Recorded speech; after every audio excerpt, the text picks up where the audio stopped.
গোপালপুর চা বাগানে চার্জ লাইনে রাত 11:30 নাগাদ চা শ্রমিকের বাড়িতে দাউ দাউ করে আগুন জ্বলতে দেখা যায়। মাহান্তি বেগ ছেলের নাম জেনিত বেগ, ছোট ছেলের নাম অনুরাগ বেগ। সোমবার রাত 11:30 নাগাদ আগুন জ্বলতে দেখে পরিবারের লোক হইচই করে। স্থানীয়রা জল দিয়ে নিয়ন্ত্রণে নিয়ে আসে আগুন। অবশেষে বীরপাড়ায় একটি ফায়ার ব্রিগেডের ইঞ্জিন আগুন নিয়ন্ত্রণ আনার পর পৌঁছায় গোপালপুর চা বাগানে। প্রায় 1 থেকে 1.5 ঘন্টা দেরি হয়।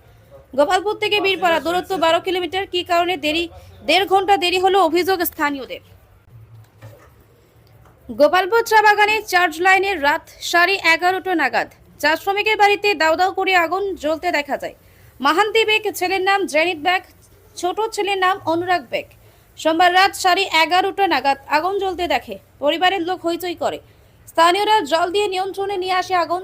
অবশেষে বীরপাড়ায় একটি ফায়ার ব্রিগেডের ইঞ্জিন আগুন নিয়ন্ত্রণ আনার পর পৌঁছায় গোপালপুর চা বাগানে। প্রায় 1 থেকে 1.5 ঘন্টা দেরি হয়।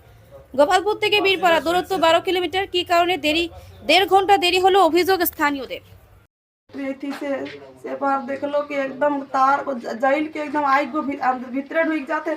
ये बाबू बड़े सब सुई रहने पूरा उठा था देखा था इनको उठाते में कोनो करी खाली इनको उठाई के हमें निकला ली जे कोनो सामान के जे कोनो रिक्शा को डॉक्यूमेंट्स वो भी नहीं सकलो मैं नहीं सकलो और खाली टानत रहो पर पीछे पूरा आग लागत खाली आदमी हमें निकल फेंकला फिर भाग लिया सब हकात निकल जावा घर से कोनो पीछे नहीं निकली कोनो सामान कोनो निक्शा करे थी नहीं मिलला सामान के सामान कोनो चीज ना के कोनो चीज सब खत्म है रोड का जे डॉक्यूमेंट्स मान रहा सब खत्म कोनो चीज निक्शा पैसा कौड़ी जे फिर सब खत्म। रोड का नाम महांती बे कौन लाइन के गो चार्ज में